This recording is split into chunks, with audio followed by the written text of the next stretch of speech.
los bendice, muy buenas tardes. Estamos aquí porque vamos a empezar con nuestro estudio. Por petición de mucha gente, en cuanto a las batallas espirituales, vamos a estar grabando los primeros 4 temas, los primeros 4 capítulos, para que puedan tener el compendio de los 12 temas que se vieron en cuanto a pelea tus batallas espirituales. Es importante que nosotros conozcamos y sepamos que nuestra autoridad, el apóstol Ronnie Chávez, es quien nos ha dado la guía sobre esto, es quien nos ha dado la enseñanza, y por eso estamos trabajando en esto. Vamos a orar. Padre Santo, en el nombre de Jesús, te damos muchas gracias, mi Dios, por tu amor, tu majestad, tu poder, tu autoridad, por todo cuanto tú eres, rogándote, precioso Rey del cielo, que te magnifiques de una manera extraordinaria, poderosa, sobrenatural y maravillosa. Te quiero pedir, mi Dios, que tú nos des una unción apostólica, profética, evangelística, pastoral y magisterial para poder hacer todas las cosas como tú lo has determinado. Yo te ruego, hermoso mío, precioso mío, que tú tomes el control de todas las cosas y que se haga, Señor, todo cuanto tú has determinado. Te pedimos, mi Señor precioso, que tú seas, Señor, hablando, que tú seas, Señor, llenándonos, que tú seas, bendito Espíritu Santo, abrazándonos, tocando nuestra mente, nuestro espíritu, nuestro corazón, y todo cuanto tú has determinado que sea cumplido de acuerdo a tu preciosa y hermosa voluntad. Dándote gracias siempre, siempre, Señor, en el nombre de Jesús. Pidiéndote que cada persona que escuche este estudio, Señor, esta enseñanza, sea tocada en su corazón, sea llevada a más cada día, y pidiéndote también, Señor, que sean instruidos en esta área de las batallas espirituales, para que no tengan problemas, Señor, de cómo enfrentar toda la problemática espiritual que se les pueda presentar. Te alabamos y te bendecimos porque eres bueno y porque tu misericordia es para siempre. Amén, amén y amén. Les quiero mencionar que aquí en el video, a pie del video, vamos a poner un enlace de una canción de un autor que se llama José Luis Reyes.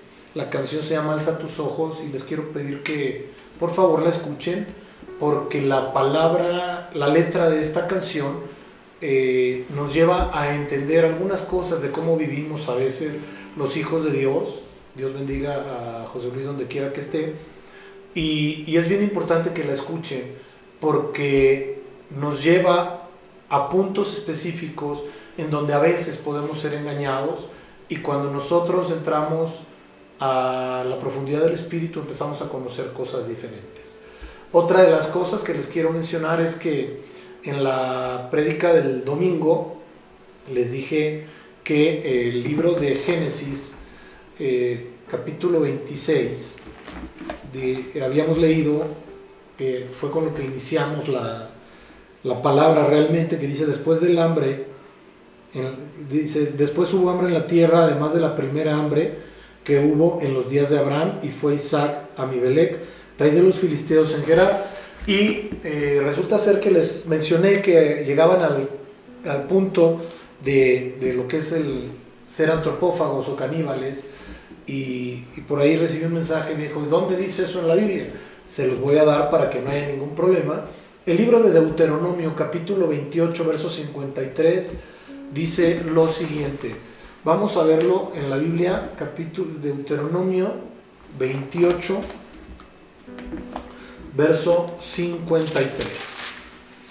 Dice: y comerás el fruto de tu vientre, la carne de tus hijos y de tus hijas, que Jehová tu Dios te dio, en el sitio, en el apuro con que te angustiará tu enemigo. Esto nos habla de cómo la gente hace cosas tremendas cuando está en desobediencia.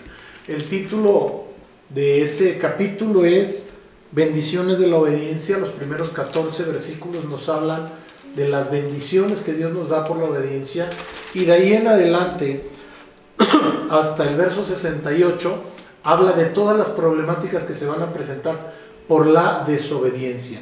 Y una de las problemáticas que se presenta es el antropofagismo o canibalismo, como le quieras llamar, pero de sus propios hijos.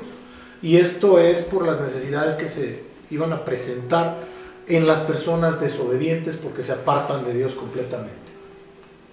Otro verso que nos habla de esto es el capítulo 26, verso 29 del libro de Levítico.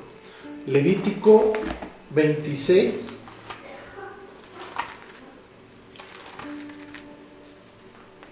verso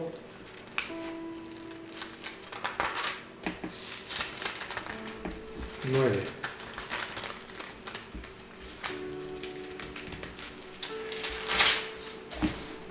Verso 9 dice: porque yo me volveré a vosotros y os haré crecer y os multiplicaré y afirmaré mi pacto con... Levítico 26, 29. Perdón, leí mal. Dice: y comeréis la carne de vuestros hijos y comeréis la carne de vuestras hijas. Y es lo mismo. Curiosamente inicia el capítulo con bendiciones de la obediencia. Y del 14 en adelante dice consecuencias de la desobediencia. Y mucha gente dice, bueno, esos eran esos tiempos, todo. Hoy entre hermanos están comiendo con chismes, diciéndose cosas que no deben, faltándose al respeto y un sinnúmero de cosas. Jeremías 19, 9.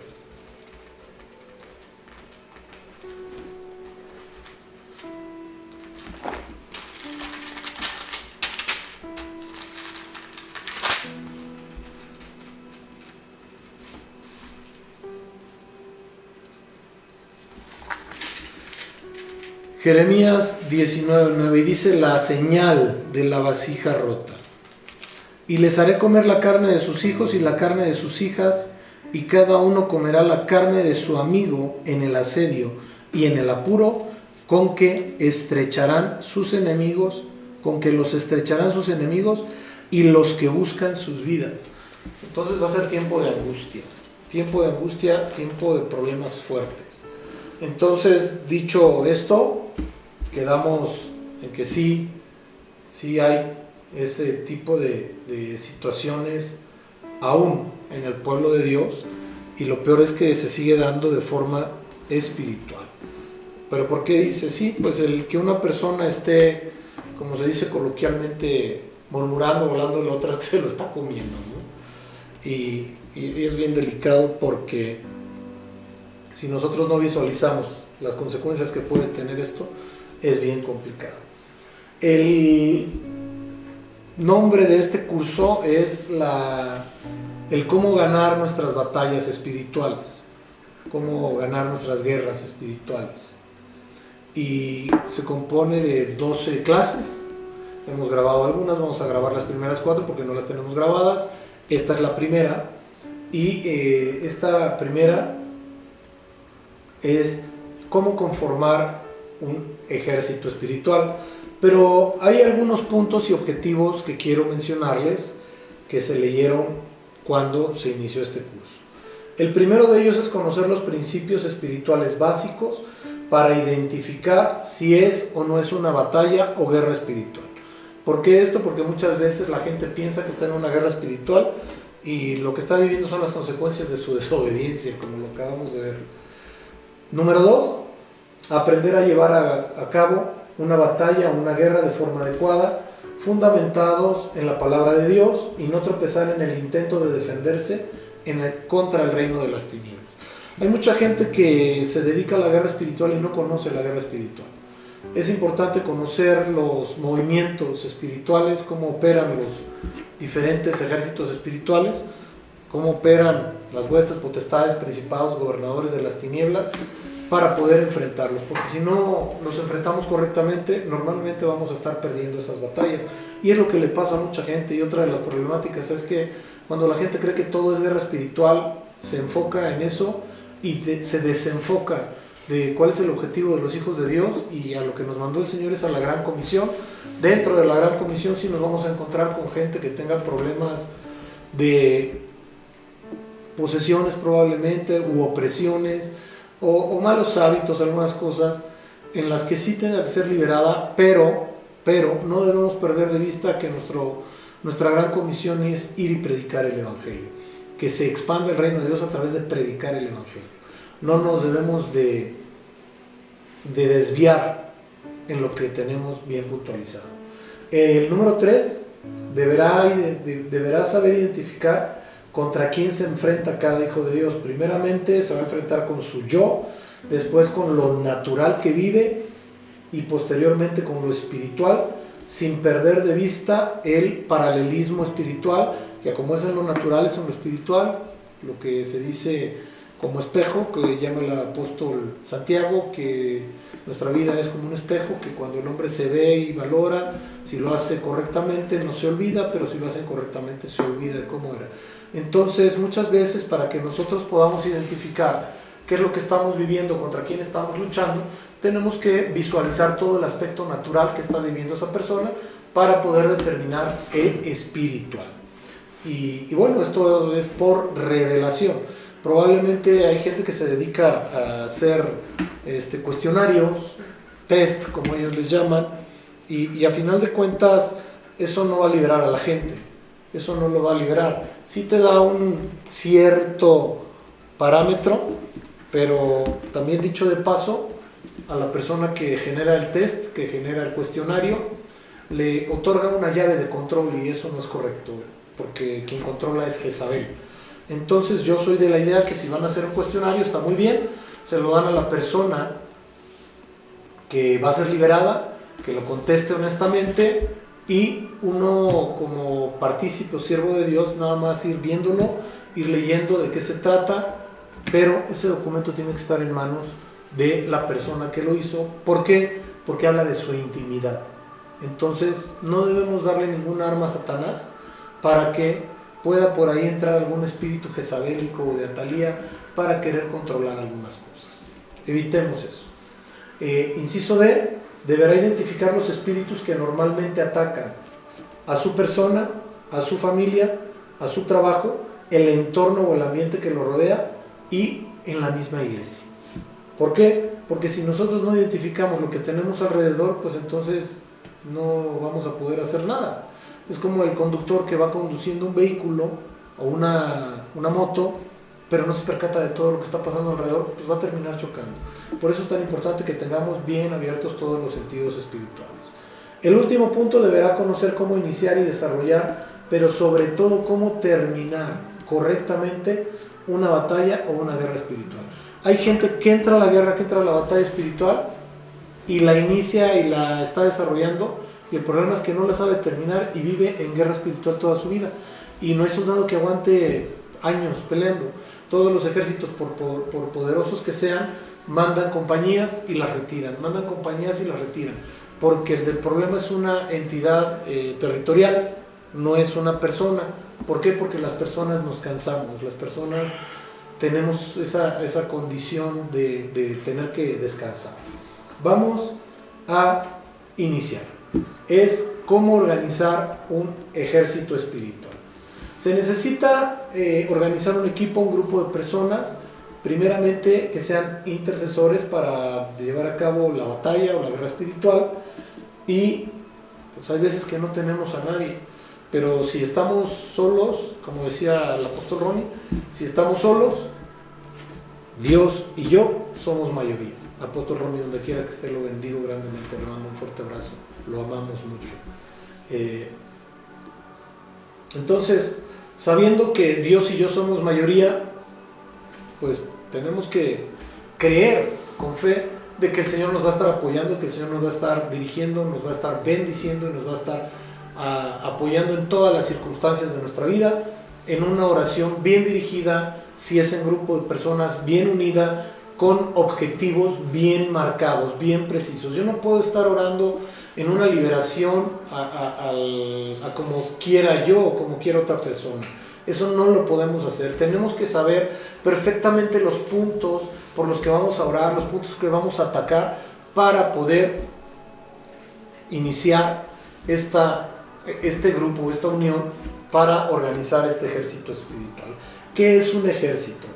Proviene del latín exercitus y quiere decir agrupamiento o grupo de personas, conjunto de fuerzas armadas, terrestres o aéreas de un país, reino o nación o conjunto de ellos, que está conformado por distintos cuerpos, unidades o servicios auxiliares que tienen como finalidad la defensa de la nación, los reinos o las naciones, ya sea de fuerzas externas o de fuerzas internas. Esto es bien importante porque muchas veces creen que nada más son las fuerzas externas, ¿no? Yo puedo poner el ejemplo de México, que también el ejército tiene que defender al país, defender a la nación contra, pongamos, la delincuencia organizada, y son fuerzas internas, no están afuera, están adentro. Entonces, ese es un trabajo, ese trabajo. ¿Qué es un ejército espiritual? La definición. El significado bíblico de ejército depende del contexto. En la Biblia nos menciona varios tipos de ejércitos. Pongamos, el ejército celeste está formado por ángeles divinos. También nos hace referencia a que Jehová es Dios de los ejércitos. Entonces todo lo que está alrededor del Señor es parte de su ejército. Es bien importante esto. Y oración, en algunas circunstancias u ocasiones, es Jehová, Dios de los ejércitos de Israel. ¿Por qué? Porque Jehová es el Dios de Israel, y así lo menciona la Biblia, y tenemos que visualizarlo también a través de la palabra de Dios, y vamos a ver algunas citas bíblicas. Génesis 2:1 dice lo siguiente: fueron pues acabados los cielos y la tierra y todo el ejército de ellos. Entonces, hay ejército en los cielos, ejército en la tierra, que el mismo Dios creó. Tenemos que tener bien claro esto, y el apóstol Pablo nos dice que nosotros militamos en el ejército de Dios. Entonces tenemos que empezar a conocer un poquito más de lo que es un ejército para empezar a comportarnos como soldados de Dios. Eso es bien importante, y no solo de palabra, sino de hecho, que el testimonio sea real. Un soldado sabe que en su trabajo tiene hora de entrada, pero no sabe a qué hora sale. Su contrato está firmado por 365 o 366 días al año, según sea el caso. Y digo de esta forma porque hay años bisiestos y tienen que cumplir también, pase lo que pase. Un soldado tiene, y me refiero a todos los rangos, desde soldado raso hasta general divisionario en nuestro caso. Igual los marinos, desde el marinero hasta el almirante. Un soldado sabe que su obligación es defender su patria, su nación, como nosotros tenemos que saber que nuestra obligación es defender nuestra patria, nuestra nación, que es celestial. Un soldado tiene que ser obediente a todas las instrucciones y órdenes que da el general. En este caso el general es Cristo, y aquí están todas las instrucciones plasmadas en la palabra de Dios. Un soldado sabe que tiene que a veces doblar o triplicar turnos, y un soldado sabe que se puede morir en la línea defendiendo lo que tiene que defender. Por eso es tan importante que para pelear batallas espirituales se tenga el carácter correcto. No se trata de ser peleonero, se trata de ser inteligente. Y una persona inteligente y sabia sabe cómo manejar todas las cosas que le van a rodear.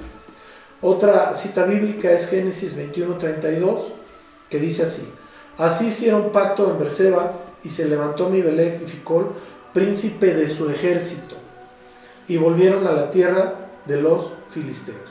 Esto nos habla cuando Amimelec hizo pacto con Abraham, ahí en Berseba, e hicieron un juramento para no atacarse entre ellos, pero nos muestra claramente que si Amimelec y Ficol era el príncipe del ejército filisteo, pues entonces es porque Abraham también tenía su ejército. Es importante visualizar todas estas cosas. Éxodo 6:26 dice lo siguiente: este es aquel Aarón y aquel Moisés, a los cuales Jehová dijo: sacad a los hijos de Israel de la tierra de Egipto por sus ejércitos. Bueno, entonces, ¿cómo es que ellos iban a trabajar en los ejércitos?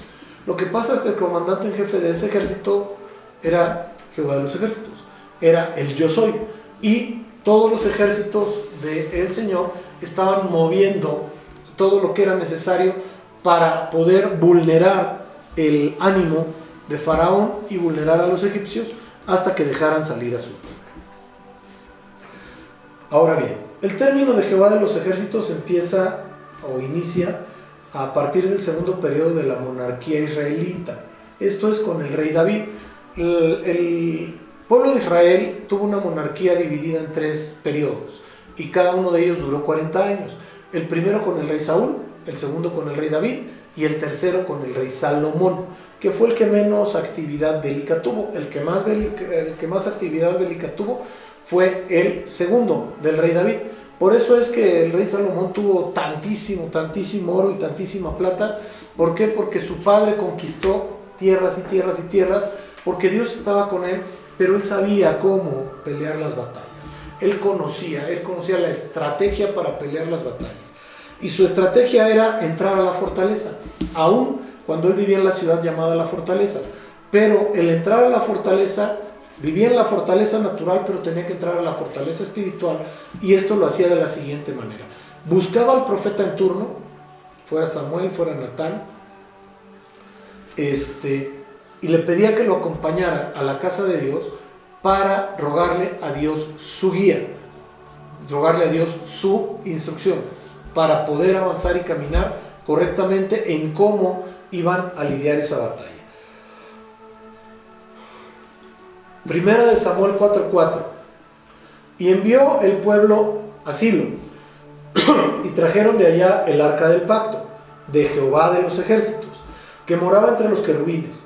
Y los 2 hijos de Eli, Ofni y Fitnes, estaban allí con el arca del pacto. El arca del pacto que moraba entre los querubines de Jehová de los ejércitos. Esto es bien importante porque ahí se nombra a Jehová como Jehová de los ejércitos. ¿Por qué? Porque el rey David no hacía nada, no iba a guerra, si no tenía la instrucción divina de Dios para saber si iba a ganar o iba a perder o qué era lo que tenía que hacer. Primera de Samuel 15:2 dice: así ha dicho Jehová de los ejércitos: yo castigaré lo que hizo Amalec a Israel al oponerse en el camino cuando subía a Egipto. Y no olvidemos que en este cumplimiento de palabra es cuando Saúl pierde espiritualmente el trono de Israel, porque cuando Dios manda al rey Saúl a destruir a los amalecitas, él desobedeció la instrucción directa de Dios a través del profeta Samuel y perdonó la vida de Agar, el rey amalecita, y le perdonó la vida a las ovejas, a lo mejor de las ovejas y a lo mejor de las vacas, el oro y la plata, para poderlo meter a la casa de Dios cuando Dios dijo: destruyan todo. Segunda de Samuel 5:10 dice lo siguiente: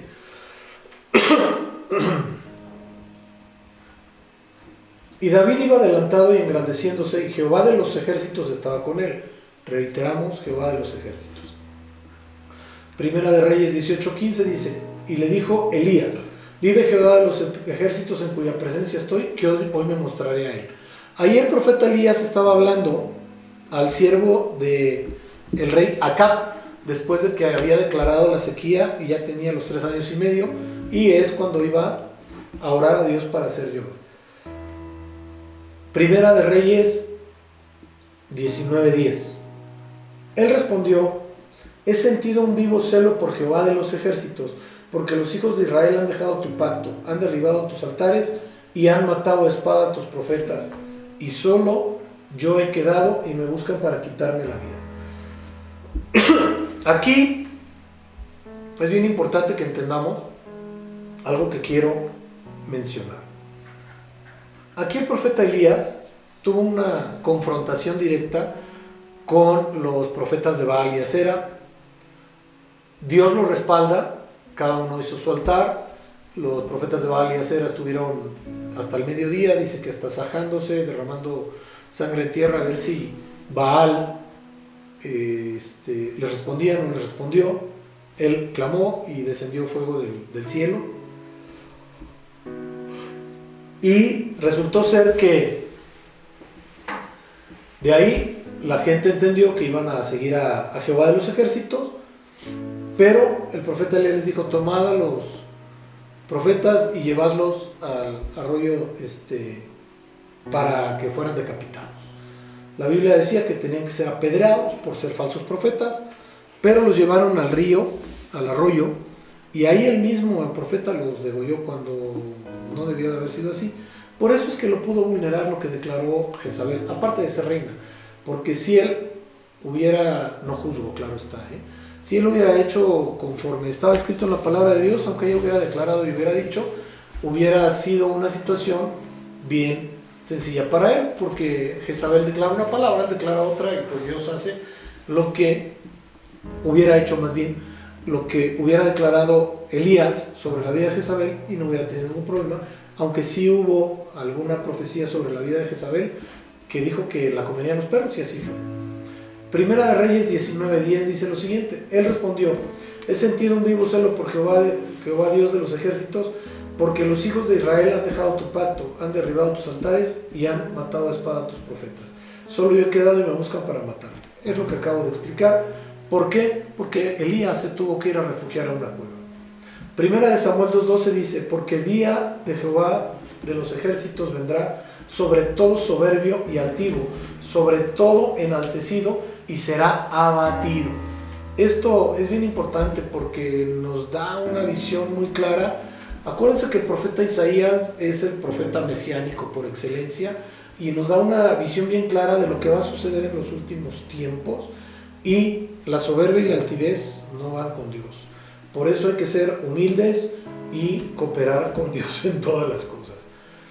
Isaías 5:7 dice, ciertamente la viña de Jehová de los ejércitos es la casa de Israel, y los hombres de Judá, planta deliciosa suya. Esperaba juicio, y he aquí vileza, y he aquí clamor. Entonces, la viña también nos muestra que el dueño de todo es Jehová de los ejércitos, y podríamos encontrar varias citas bíblicas. Hay una que a mí me llama mucho la atención, mucho, y que es Malaquías 3, 7, 10, 11 y 12. Y habla del pago de los diezmos. Verso 7 dice, desde los días de vuestros padres os habéis apartado de mis leyes y no las guardasteis. Volveos a mí, yo me volveré a vosotros, ha dicho Jehová de los ejércitos. Mas dijisteis, ¿en qué hemos de volvernos? Verso 10. Pero a mí me gustaría leerla bien completita para que no haya ese brinco de los 3 versos, perdón. Es Malaquías 3. Iniciamos con el 7, vamos al verso 8. Entonces dice el Señor, ¿robará el hombre a Dios? Pues vosotros me habéis robado. Y dijisteis, ¿en qué te hemos robado? En vuestros diezmos y ofrendas. Verso 9. Malditos sois con maldición, porque vosotros, la nación toda, me habéis robado. Cuando Dios mismo cataloga a una persona, a un pueblo como ratero, a mí me pone a temblar. Me pone a temblar. Y les voy a decir por qué. Porque la Biblia dice que los rateros no entrarán al reino de Dios. Y hay mucha gente en el pueblo de Dios que ha sido vulnerada por el espíritu de Mamón de alguna manera, y roban a Dios y no cumplen con las leyes de las finanzas. No cumplen con las leyes de las finanzas, que son diezmos, ofrendas, semillas, primicias. Hay algunas filosofías que dicen que los diezmos eran del Antiguo Testamento, la semilla también y la primicia también. A mí la experiencia me ha mostrado lo siguiente, que mientras más doy para la obra de Dios, más Dios me da a mí. ¿Por qué? Porque Él mismo se autoprovee. Eso es una regla simple. Él mismo se autoprovee. Pero yo quisiera mencionarles algo. Antes de entrar a las 7 bendiciones que nos marcan estos versos. Una pregunta muy sencilla, muy clara.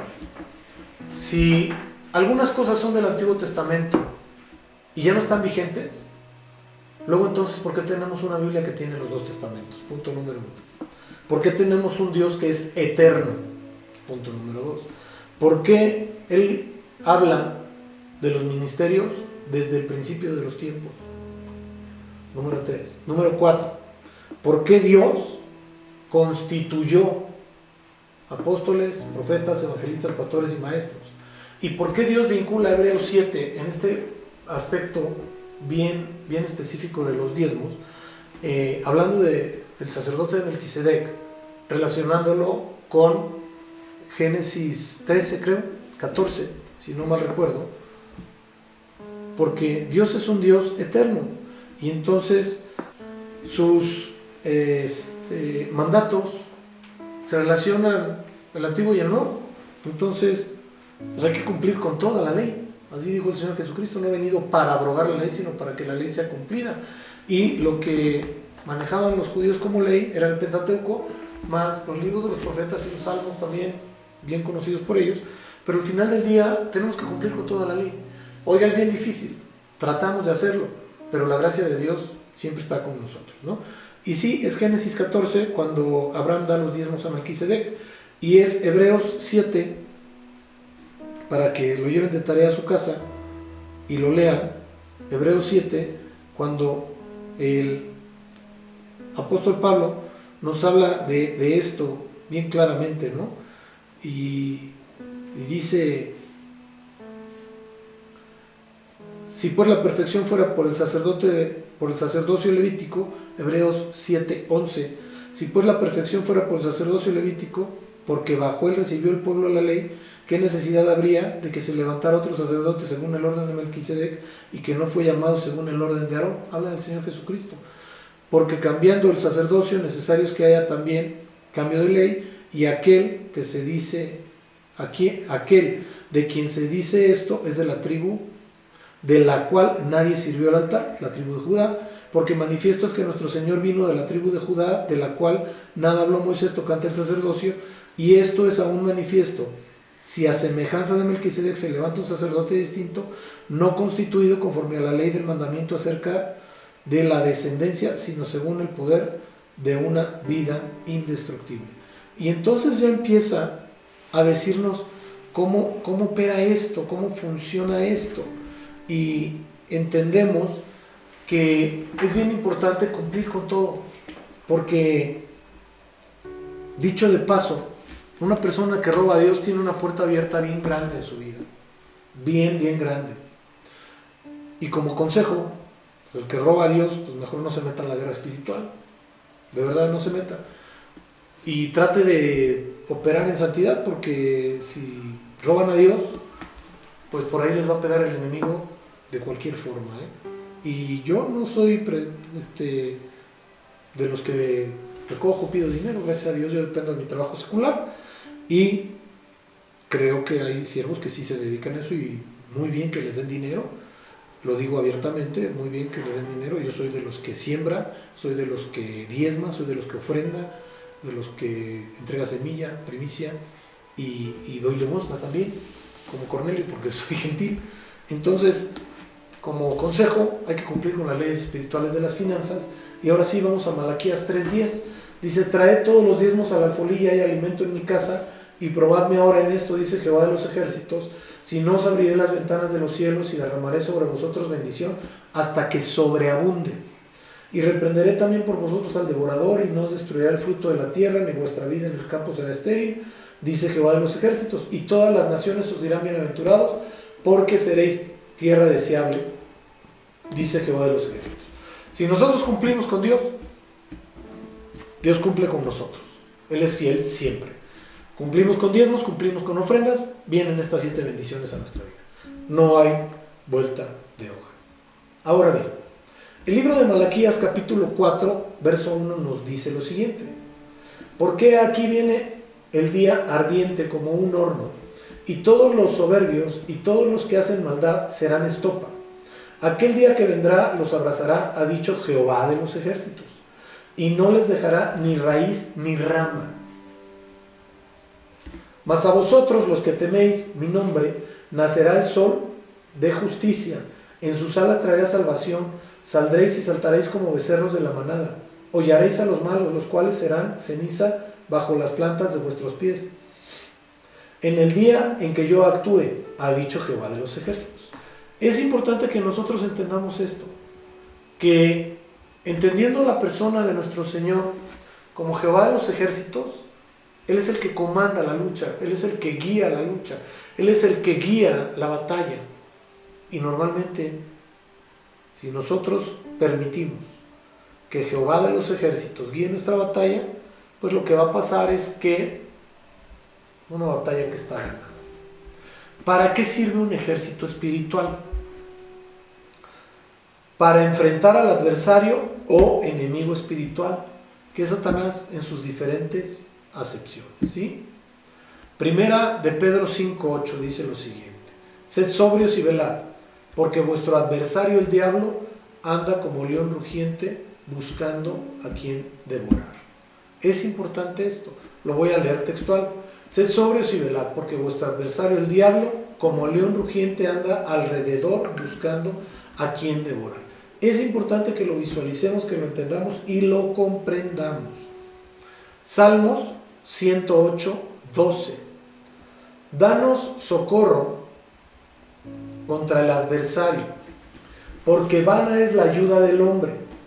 Como formó el ejército, ¿cómo formó el ejército espiritual?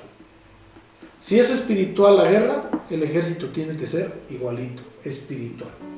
Pero no debemos perder de vista el principio del paralelismo, que como es en lo natural, es en lo espiritual. Es real que está la problemática espiritual. Ya se presentó la batalla o la lucha, o ya se presentó el problema. Ya identificamos que sí se trata de una batalla o una guerra espiritual. Entonces, yo tengo que formar un ejército. En primera instancia, tiene que haber dos personas necesariamente. Yo, o tú, y el Señor. Porque si no, no te metes a la guerra. No te metes a la guerra si Dios no está en el asunto. Ahora, tienes que reclutar personas que te ayuden a esa batalla o esa guerra espiritual. No hay ejércitos de dos, pero tiene que empezar así. Punto número 1. El personal de este ejército debe estar conformado primero por un comandante en jefe. Y este comandante en jefe se llama Jesús de Nazaret. Que eso no se pierda de vista. Número 2. Se necesita alguien que desee pelear esa batalla, que funcione en esa batalla y que sepa que esas batallas en las que está viendo o entendiendo que están los problemas, que está la lucha, primeramente es algo personal. Oiga, pero si no es mía frontalmente, hay algunos puntos que debe conocer la persona que se va a meter a la batalla espiritual. Debes saber este principio. Como les dije al principio, y es enseñado, como les dije, por el apóstol Ronnie, Dios y yo somos mayoría. Eso es importante que nosotros lo entendamos, ¿sí? Ahora bien, inciso B, eso es en lo personal. En lo familiar, hay que cumplir con lo personal, pero también dentro de la familia, buscar quién se puede incorporar a ese ejército espiritual. Porque probablemente estés tú solo y no tengas ayuda ni de la esposa o el esposo, ni de las hijas o los hijos.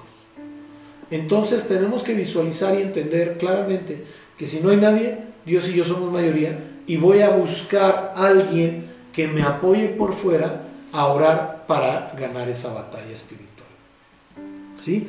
Si tienes en tu casa alguien que te apoye, pues mételo a que avance y crezca en esta situación.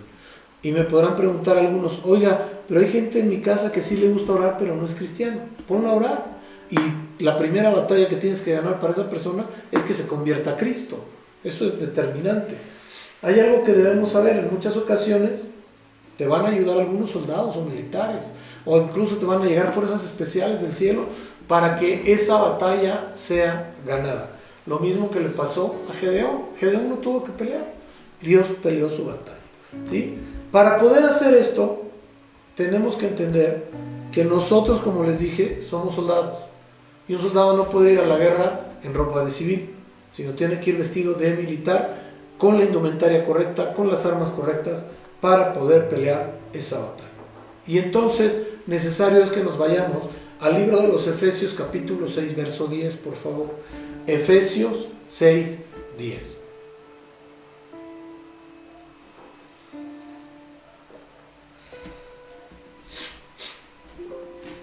Dice lo siguiente la Escritura: por lo demás, Hermanos míos, fortaleceos en el Señor y en el poder de su fuerza. Verso 11.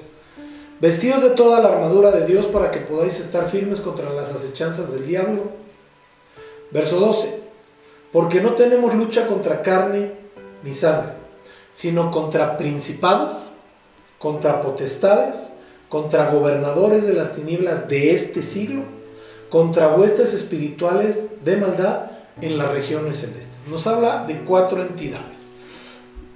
Y estas 4 entidades que encontramos aquí son las que son más comunes en las batallas y en las guerras espirituales. Ok. Verso 13. Por tanto, tomad toda la armadura de Dios para que podáis resistir en el día malo. Y habiendo acabado todo esto, estar firmes. Estad pues firmes, ceñidos vuestros lomos con la verdad, vestidos con la coraza de justicia, y calzados los pies con el apresto del evangelio de la paz. Sobre todo, tomad el escudo de la fe, con que podáis apagar los dardos de fuego del maligno. Y tomad el yelmo de la salvación y la espada del Espíritu, que es la palabra de Dios, orando en todo tiempo con toda oración y súplica en el Espíritu, y velando en ello con toda perseverancia y súplica por todos los santos. Expliquemos esto para entenderlo bien. La armadura de Dios es una vestimenta que Dios nos da para que sepamos que vamos a tener de cajón siempre principados, potestades, gobernadores de las tinieblas de este siglo o del tiempo que estamos viviendo, contra huestes espirituales de maldad en las regiones celestes. Contra esos 4 elementos siempre vamos a estar en batalla, siempre. ¿Qué es cada uno? Los principados son autoridades, como su nombre lo dice, príncipes de las tinieblas, que van a tener a su cargo un principado, naturalmente hablando, es una región en la cual el príncipe gobierna y es otorgada por un rey. Aquí la problemática es que un príncipe, que es el príncipe de este mundo, le da autoridad a otro príncipe menor para poder gobernar eso. ¿Por qué? Porque el enemigo cree que es rey, pero es príncipe. Punto número 2, por eso nunca va a ganar una batalla. Contra Dios, Contra Dios. Punto número 2, potestades. Potestad quiere decir poder, autoridad, fuerza. Y son esas autoridades de poder y fuerza que se mueven en el mundo espiritual para tratar de vulnerar y lastimar primeramente a los hijos de Dios, igual que los principados. Gobernadores de las tinieblas de este siglo. Aquí hay algo que es bien importante. Estos gobernadores de las tinieblas es cierto que también se mueven en territorios específicos, en una jurisdicción bien clara, de la cual no pueden salir, pero dentro de su jurisdicción ellos son la autoridad, ellos se mueven, ellos están bajo la autoridad de un principado y el principado bajo la autoridad de Satanás. Es importante que nosotros comprendamos que estos gobernadores de las tinieblas no van a poder ni van a ir más allá que en su propio territorio. Pero atención, si nosotros no tenemos autoridad para luchar en ese territorio por un envío de Dios, no nos metamos, porque seguramente vamos a perder la batalla. Si Dios te envía con la plena certeza y seguridad, entonces ve y toma posesión del territorio. Pero si no es así, es problemático. Y luego dice de las tinieblas de este siglo, porque estos gobernadores muchas veces operan en los gobernantes. Por eso ves tú a muchos gobernantes ignorantes del mundo espiritual, que me perdonen su ausencia en esta conferencia, o si la ven, que tomen en cuenta esto. Por eso ves que hay muchos gobernantes que ignoran y no conocen el mundo espiritual y hacen pactos a diestra y siniestra tratando de quedar bien con mucha gente. ¿Por qué? Porque desconocen cómo opera el mundo espiritual. Y lo que hacen muchos individuos, hombres y mujeres, que sirven a Satanás, es llevar a los gobernantes a hacer pactos. ¿Para qué? Para que Satanás pueda ir ampliando su territorio. ¿Por qué? Porque cuando un gobernante hace pacto con el enemigo, está entregando involuntariamente o voluntariamente el territorio en el cual se mueve. Es una problemática. una problemática grande. Por eso es tan importante que nuestros gobernantes conozcan de la palabra de Dios. Por eso es tan importante que nuestros jóvenes estén preparados y empiecen a prepararse aún a mayores niveles, para que el día que lleguen a ser asesores o lleguen a ser gobernantes, conozcan los dos ámbitos, el secular y el espiritual, y entonces puedan moverse con conocimiento de causa y le puedan decir a una persona: yo no hago eso porque eso es un pacto demoníaco. Y cuando un gobernante tiene esta visión y este entendimiento, la vida de ese territorio cambia, porque ese gobernante, conociendo a Dios, puede pactar con Dios, y entonces la misericordia, el poder y la autoridad de Dios vienen sobre la tierra y la bendice de forma grande, de forma poderosa. A mí me ha tocado escuchar a gobernantes, me ha tocado escuchar a militares de diferentes naciones que declaran en su autoridad que lo que ellos hacen lo hacen para Cristo. Entonces están haciendo un pacto con el Señor Jesucristo, y ese pacto que se hace con el Señor Jesucristo bendice el lugar en donde ellos se muevan, bendice a todas las personas que estén a su cargo. Por eso yo siempre he dicho que los presidentes forzosamente deben tener gente a su alrededor que conozca de Dios, pero ellos también deben moverse en el temor de Dios. Y no digo temor como miedo, sino como el respeto, la admiración, la obediencia y la sujeción a Dios, a nadie más, a Dios, porque ellos son autoridad, y si ellos hacen pacto con Dios y le entregan su nación a Dios, la nación va a ser grandemente bendecida. Yo profetizo que aquí va a suceder eso en México, en el nombre de Jesús, también en Aguascalientes y en todos los estados que conforman la República Mexicana, en el nombre de Jesús. Ok, ahora bien, huestes espirituales de maldad en las regiones celestes. Estos son espíritus que se mueven en el segundo cielo, que están luchando contra ángeles para impedir que el clamor, las oraciones, los ruegos lleguen al tercer cielo, que es en donde se encuentra el trono del Padre. ¿Qué es lo que puede impedir que una oración llegue al tercer cielo? Que la persona no se ajusta ante los ojos de Dios. Por eso dice la palabra: la oración del justo puede mucho. Porque si una persona no es justa ante los ojos de Dios, la oración pasa al primer cielo, entra al segundo, y ahí cualquier huésped espiritual de maldad en esa región se puede decir de ella y no la toma, no la suelta, la mata. Ahora bien, dice: por tanto, toma toda la armadura de Dios. ¿Qué es esto de la armadura de Dios? Es la vestimenta que se utiliza espiritualmente para poder estar en la guerra espiritual o en las batallas espirituales. Yo digo que esa armadura nunca se debe de quitar, jamás se debe de quitar, porque aún con ella podemos ser atacados momentáneamente por espíritus inmundos. Pero si estamos vestidos para la guerra, en cualquier momento que nuestro espíritu reaccione, en ese momento empieza la batalla, y muy seguramente la vamos a ganar porque Dios está con nosotros. Ok, y dice el verso 14: ceñidos vuestros lomos con la verdad. Los lomos se ciñen y habla de la parte de la espalda del ser humano. Si nuestro testimonio de espaldas no habla por sí mismo, no sirve de nada. ¿A qué me refiero con esto? Que lo que yo no hablo, pero sí hago, tiene que servir de ejemplo para todas las personas, y que reconozcan todo lo que yo hago como hijo de Dios correctamente y congruentemente de acuerdo a lo que está escrito en la palabra. Luego dice: vestidos con la coraza de justicia. La coraza de justicia es el protector del pectoral. ¿Por qué?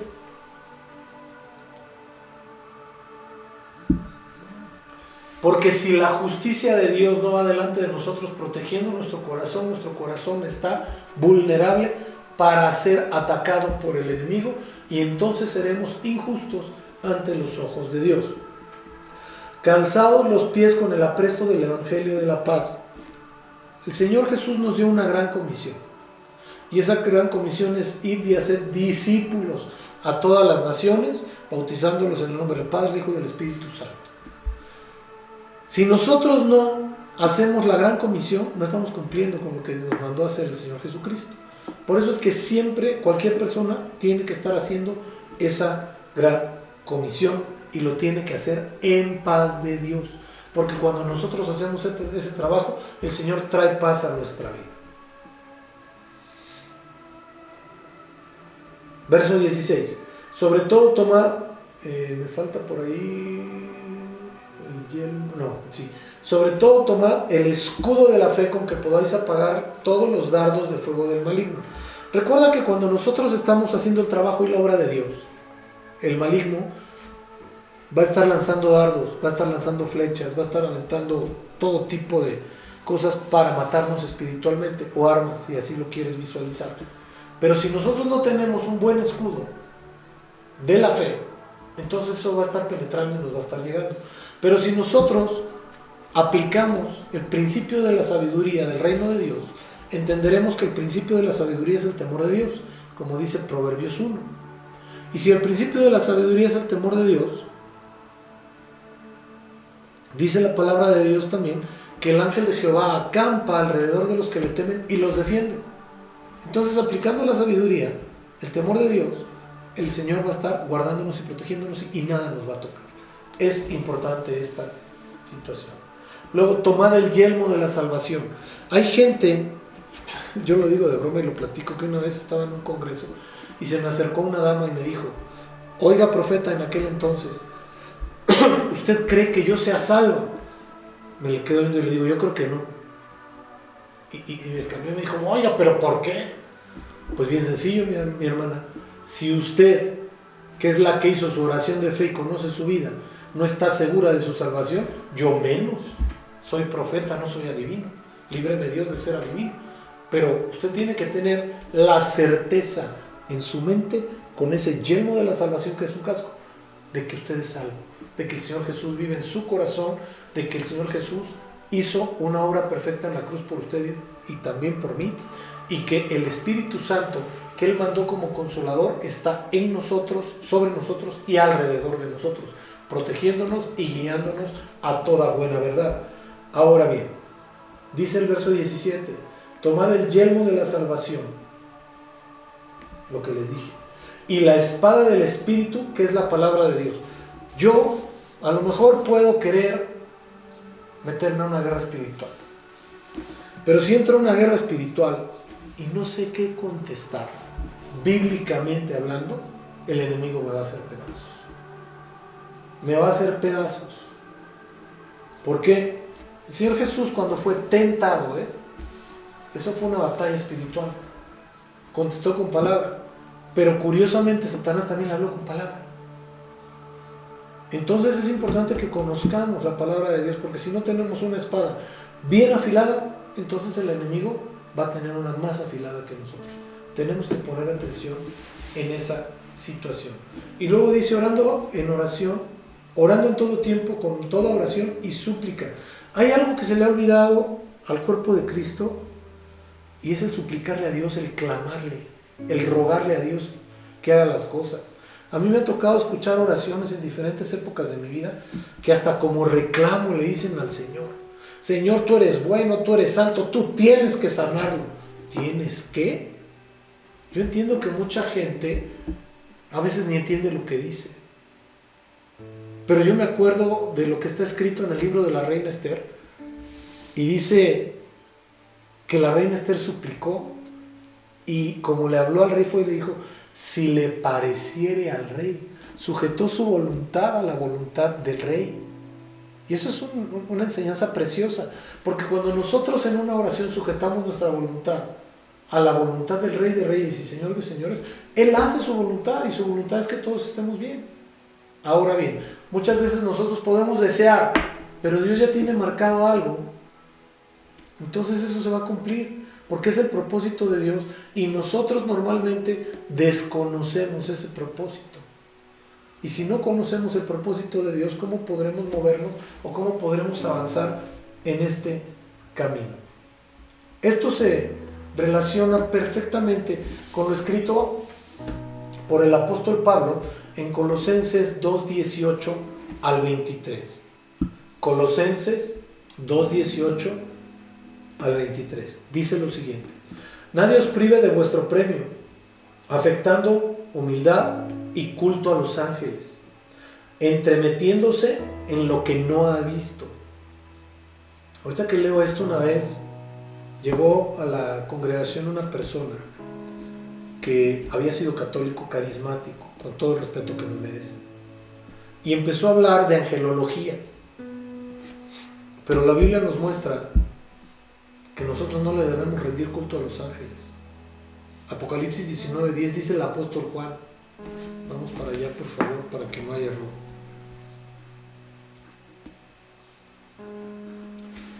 El apóstol Juan dice, Apocalipsis 19:10, yo me postré a sus pies para adorarle.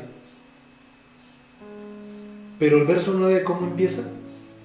Y el ángel me dijo, escribe, bienaventurados los que son llamados a las cenas de las bodas del Cordero, y me dijo, estas son palabras verdaderas de Dios. Y dice el apóstol Juan, yo me postré a sus pies para adorarle. Y él me dijo, mira, no lo hagas. Yo soy consiervo tuyo de tus hermanos que retienen el testimonio de Jesús. Adora a Dios, porque es el único que merece adoración. Adora a Dios, porque el testimonio de Jesús es el espíritu de la profecía. Dicho de paso, pues el que tiene en su corazón al Señor Jesucristo tiene el espíritu de la profecía, pues es el profeta más prominente en su propia vida. Esto es importante. Y regreso con lo de la angelología. Y entonces uno de mis hijos, el profeta Irán, le dijo, no, espérate, la Biblia no dice del culto a los ángeles, la adoración es a Dios, a nadie más, punto. Y entonces esta persona como que se desbalanceó y bueno, empezó a ir a estudios y empezó a crecer un poquito. Pero continuó con esto, entremetiéndose en lo que no han visto, vanamente hinchado por su propia mente carnal. ¿A qué voy con esto? Que muchas veces nuestra mente nos puede engañar de que estamos haciendo bien las cosas, que tenemos una espada muy grande y realmente no conocemos ni la palabra. Por poner un ejemplo, verso 19, no haciéndose de la cabeza, en virtud de quien haciéndose de la cabeza es asirse, tomarse, voy a decirlo de una manera más coloquial, agarrarse de la cabeza, y la cabeza de la iglesia es Cristo. Dice, no haciéndose de la cabeza, en virtud de quien todo el cuerpo, nutriéndose y uniéndose por las coyunturas y ligamentos, crece con el crecimiento que da Dios. El cuerpo de Cristo tiene que ir creciendo con el crecimiento que da Dios. Por eso es tan importante que nosotros entendamos, en donde quiera que estemos, la visión que Dios ha dado para el lugar en el que yo me encuentro, porque yo debo de crecer de acuerdo a esa visión, porque de acuerdo a esa visión es la demanda que voy a tener de parte de Dios, porque no me van a demandar menos, sino lo que Dios nos haya entregado. Verso 20, pues si habéis muerto con Cristo en cuanto a los rudimentos del mundo, ¿por qué, como si vivieseis en el mundo, os sometéis a preceptos, tales como no manejes, ni gustes, ni aun toques, en conformidad a mandamientos y doctrinas de hombres, cosas que todas se destruyen con el uso? Es complejísimo esto, que la gente se siga sujetando a situaciones humanas, situaciones materiales, situaciones corpóreas. Esto es la palabra de Dios. Aquí sí nos tenemos que sujetar. Verso 23. Tales cosas tienen a la verdad cierta reputación de sabiduría en culto voluntario y en humildad y en duro trato del cuerpo, pero no tienen valor alguno contra los apetitos de la carne. ¿Cómo debe funcionar mi ejército después de esto? Esto es importantísimo. Tales cosas tienen a la verdad cierta reputación de sabiduría en culto voluntario, en humildad y en duro trato del cuerpo, pero no tienen valor alguno contra los apetitos de la carne. Esto es importante, que debemos nosotros visualizar claramente que lo que debemos desarrollar es el espíritu, porque todo es espiritual. Entendamos esto. ¿Cómo debe funcionar un ejército o mi ejército? Los ejércitos siempre operan a base de obediencia, disciplina, respeto y cuidado en el trabajo que se hace.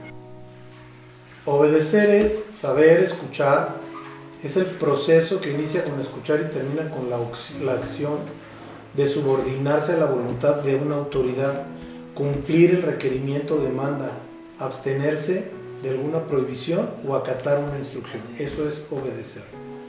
Disciplinar o disciplina, conjunto de reglas de comportamiento para mantener el orden y la subordinación entre los miembros de un cuerpo, una colectividad, en una profesión o en un trabajo determinado. Respeto. Consideración acompañada de cierta sumisión y sujeción con que se trata a una persona o alguna cosa o alguna cualidad, situación o circunstancia que las determina y que se llega a acatar o se establece como tal. Cuidado. Es la acción de salvaguardar, de preservar, de guardar, conservar, asistir. El cuidado implica ayudarse a sí mismo y ayudar a otros, sean personas o seres vivos. Se trata de tratar de incrementar el bienestar, evitar el sufrimiento o perjuicio, tan posible como sea cuidar o guardar a las personas, los objetos o las cosas de los daños. Aquí es donde viene algo muy importante, que es la obediencia y sujeción a la autoridad, porque de esto va a depender el resultado de la batalla. ¿Contra quién pelea mi ejército? Ya lo vimos que contra principados, contra potestades, contra gobernadores de las tinieblas. ¿Sí? Esto es importante porque si nosotros no entendemos que estamos peleando una guerra, una batalla espiritual, entonces vamos a estar dando tumbos sin tener problema. Ya explicamos lo que es el principado. Muy bien. Efesios 3:8 dice lo siguiente: a mí, que soy menos que el más pequeño de todos los apóstoles, me fue dada esta gracia de anunciar entre los gentiles el evangelio de las inescrutables riquezas de Cristo, y de aclarar a todos cuál sea la dispensación del misterio escondido desde los siglos en Dios. Yo creo todas las cosas, para que la multiforme sabiduría de Dios sea ahora dada a conocer por medio de la iglesia a los principados y potestades en los lugares celestiales. ¿Qué es esto? Que cuando hay una autoridad otorgada por Dios, los principados y las potestades lo conocen. El libro de los Hechos, capítulo 19, nos habla que había 7 hijos de un tal Esceva que exorcizaban y trataron de exorcizar, y el espíritu inmundo les contestó: a Pablo conozco, pero vosotros ¿quién sois? A Pablo lo conocía el espíritu inmundo porque sabía perfectamente que era un apóstol del Señor, con cierta autoridad, con cierta visión, con cierto poder, venido del trono de Dios. Esto es que cuando Dios otorga un llamado, ese llamado siempre va a estar respaldado con señales. ¿Para qué? Para que podamos conocer y reconocer que viene de Dios. Hay algo bien importante, que la Biblia nos muestra que en los 5 ministerios hay verdaderos y hay falsos. Los falsos también a veces van a hacer milagros, señales, prodigios, en poder y en autoridad, mentirosos, porque siempre van a buscar algo a cambio. Dios jamás te va a pedir nada a cambio. Es importante que visualicemos esto, pero el poder que Dios ha determinado para un apóstol, para un profeta, para un evangelista, para un pastor o para un maestro, eso está determinado desde el cielo, y así es como debe operar, así es como debe funcionar. Efesios 3:11: conforme al propósito eterno que hizo en Cristo Jesús nuestro Señor. Verso 12: en quien tenemos seguridad y acceso con confianza por medio de la fe en Él. Por lo cual pido que no desmayéis a causa de mis tribulaciones por vosotros, las cuales son vuestra gloria. ¿Qué quiere decir esto? Que el apóstol Pablo se esforzaba, luchaba, él tenía otorgado un poder para hacer señales, prodigios, sanidades y todo lo que tenía que llevar a cabo, porque se lo otorgó el mismo Dios. Pero operando con sus discípulos les dice: no desmayen, porque van a tener ustedes una unción que se llama unción delegada, y eso va a ser la gloria de los discípulos, poder lograr que la gloria del Padre Espiritual venga sobre sus vidas. Entonces van a ir sumando,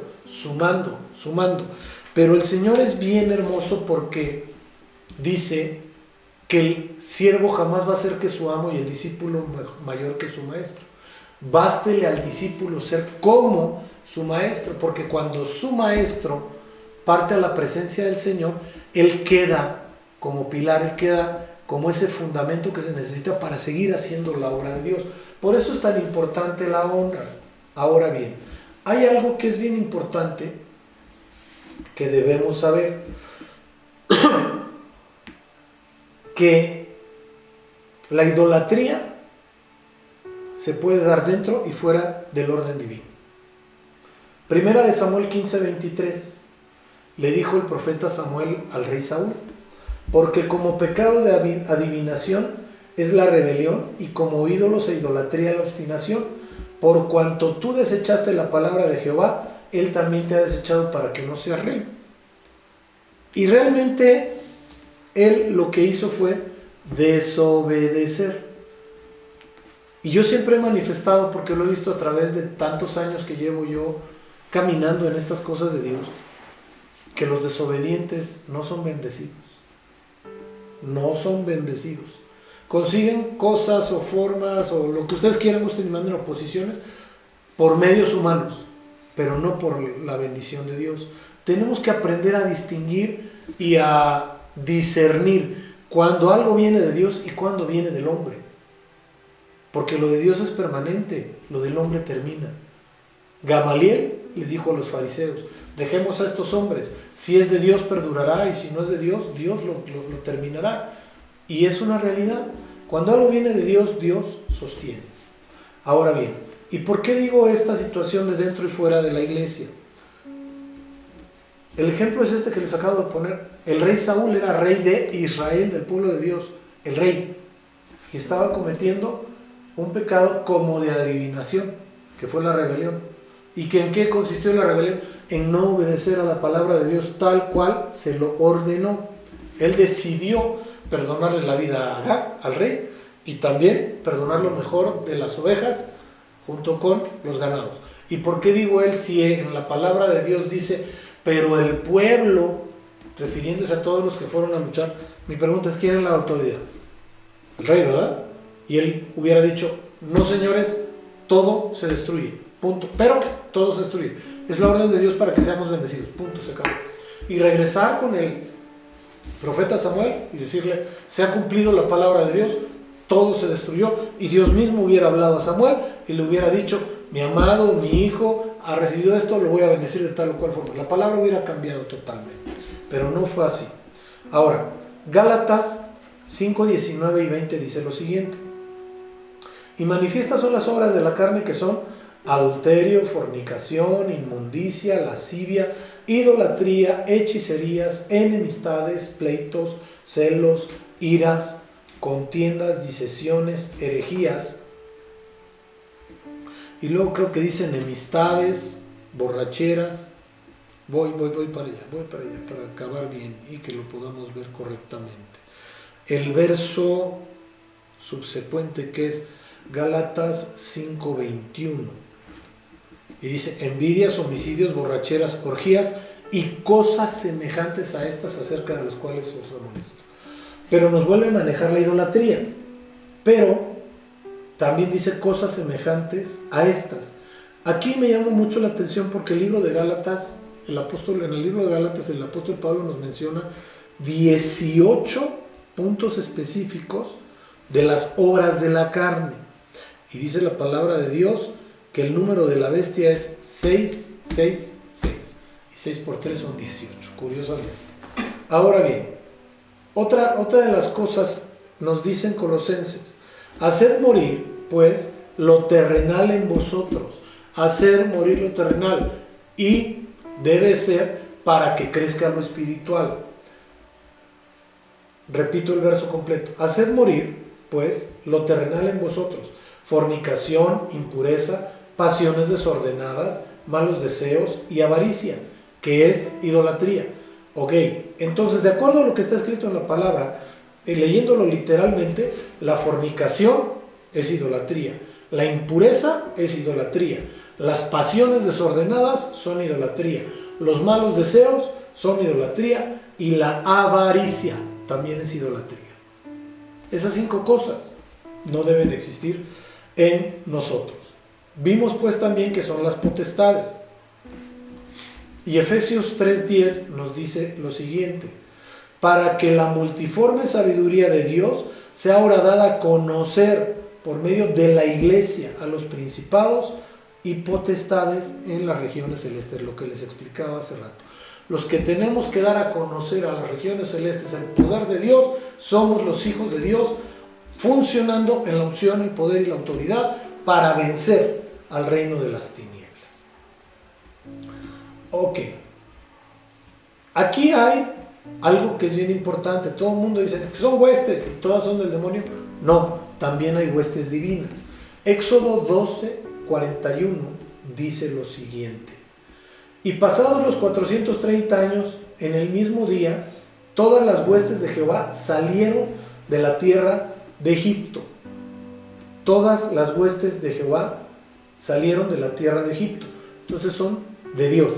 Lucas 2:13 dice lo siguiente: y repentinamente apareció con el ángel una multitud de huestes celestiales que alababan a Dios y decían, y continúa, Efesios 6:12, porque no tenemos lucha contra carne ni sangre, sino contra principados, contra potestades, contra los gobernadores de las tinieblas del siglo, contra huestes, es la misma palabra, pero dice espirituales de maldad.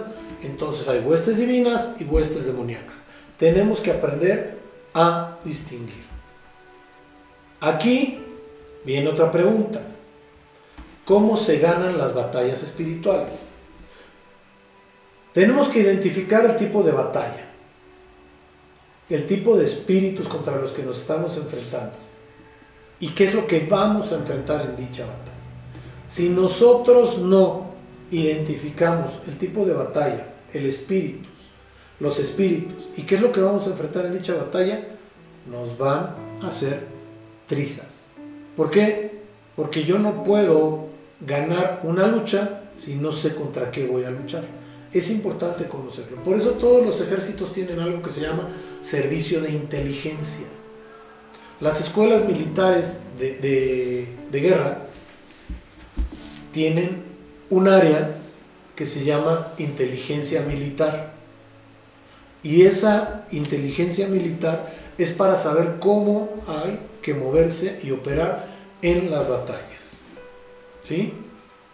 Teniendo esto, pues tenemos que orar específicamente, cambiar las conductas que probablemente estén afectando nuestras vidas en el entorno espiritual y llevar a cabo los actos proféticos, ya que esto va a cambiar el ambiente espiritual, lo va a transformar.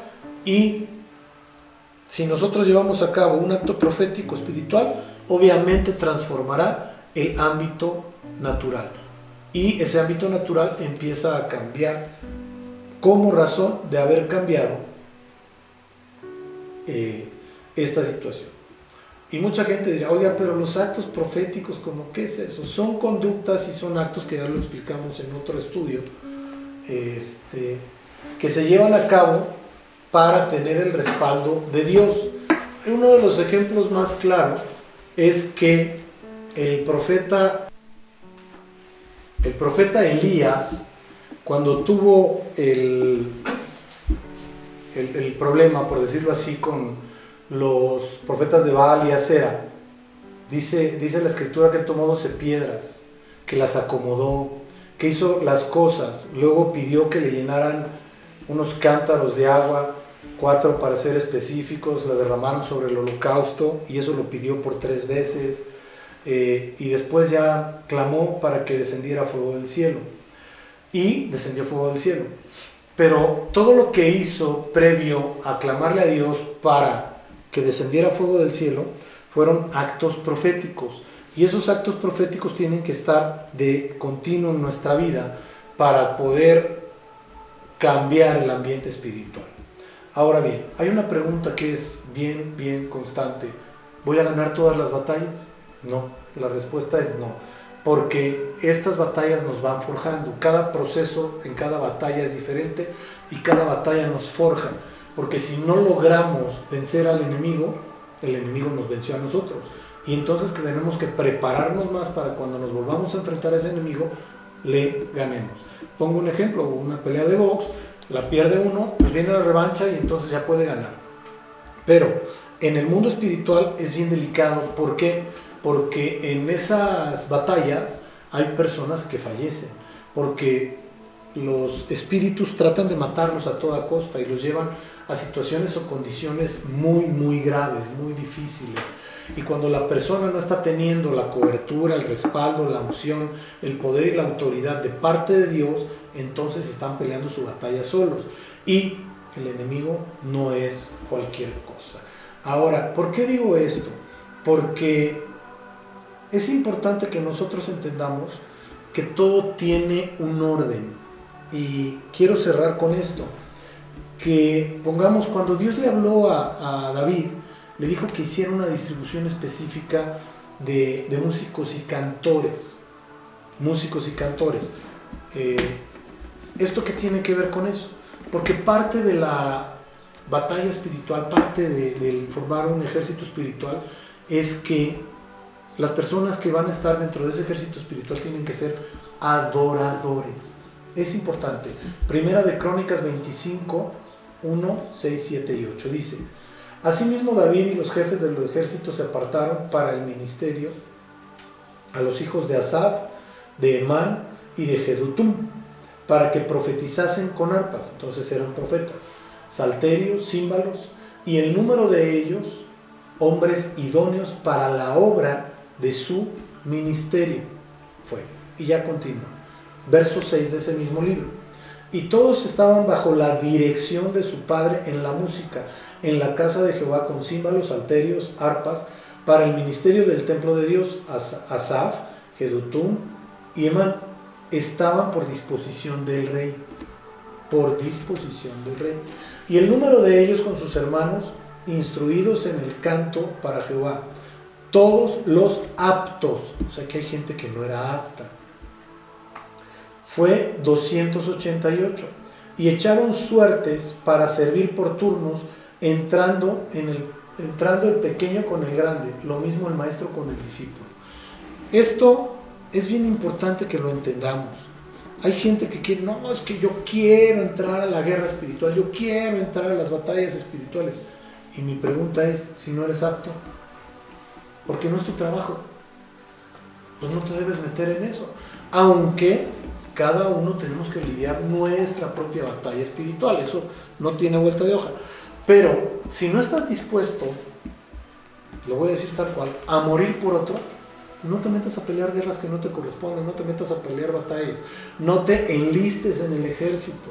Pongamos, para entrar al ejército en México o a la Secretaría de Marina, a la Naval que le llaman, hacen examen físico en varias áreas, es extenuante